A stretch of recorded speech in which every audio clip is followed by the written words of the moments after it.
again, and welcome to Kabbala Revealed. I'm Tony Kozanek. We're continuing our look at free will. In our last lesson, we viewed it from the point of view of a person's experience in this world and try to find the point where we actually had some freedom of choice. And we found that we actually exist in a predetermined system. And that our sensation of free will really consists of our lack of knowledge about the forces that determine and guide things in our life.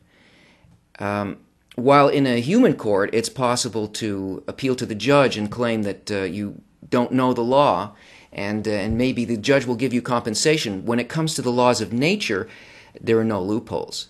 The laws of nature function whether or not we know them. Since that's the case, then we better find out what these laws actually are, how they function, how things are guided, what is predetermined in the system. And once we know that, then we can search for that point of choice and see if there is a way that it's possible to influence the system, to guide it towards what we would call freedom, something that would be real choice. So let's look at the laws. Bala Salam wrote an article called The Freedom. He wrote it in the early part of the 20th century. And this article explains how every form that we see in our reality takes its origin from the instant of creation. And from that point forward, it develops by means of 4 components. And those components have brought it to the form that we see it in now and will bring it eventually to its perfection. It explains the laws and the forces that work on everything in creation and where the point of freedom exists. So let's look at the article. He starts the article with a quote from Midrash Shemot Rabbah 41.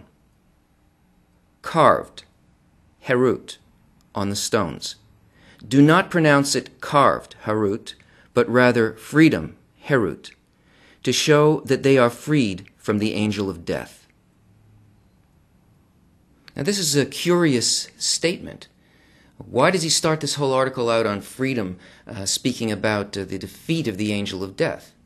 It's because he is examining the force of development and the laws of nature, not just from the physical level, but as they apply to all levels, that is, all of our reality.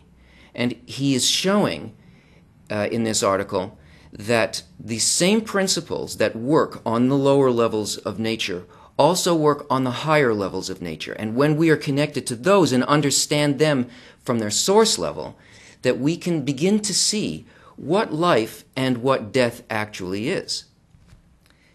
So in order to appreciate the full scope of what Bala Salam is speaking about in this article, we need to know something about the nature of forms in the higher level of existence. The Kabbalists tell us that all the generations that have existed in this world are really the same generation. That is, they are the same soul. And this progression that we call life and death is merely a change of the dressing on the essential self of the soul, which is a collective soul. That is, that the body may come and go, but that has no effect whatsoever on what it's dressing, that essence of the soul. And that we have progressed over a lifetime which consists of thousands of years. In other words, the collective soul of Adam Harishon was created as a collective, descended to this world in time and space, and then began its development, experiencing its search for freedom and its search for satisfaction through the pursuit of desires. And it experienced itself as a bunch of individuals not related to each other. And then, since it didn't reach its goal of freedom, it moved on to another stage and came back as another generation of apparent individuals working to find freedom through the pursuit of this desire, wealth, and so on and so forth, passing through what we call history, passing to the point of the destruction of the Second Temple, where Kabbala was hidden, and where they pursued power and honor, and then moving on to the point where we are now, which is the point of 1995, after Kabbala has ceased to be hidden, and we enter a period of collective correction. That is, for the first time, we are capable of sensing ourselves as that collective, as what we really are, as our source.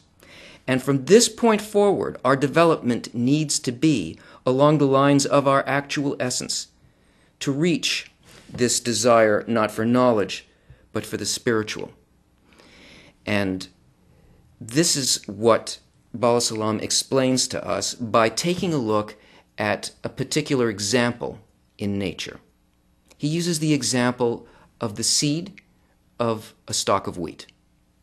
So he tells us that what our me, that is, what the human consists of in general, is 4 factors. 1, he calls the bed. 2, the conduct of cause and effect related to the bed's own attribute, which remains unchanged. 3, the internal cause and effect that change as a result of contact with external or alien forces. And 4, the cause and effect of alien forces acting on it completely from the outside.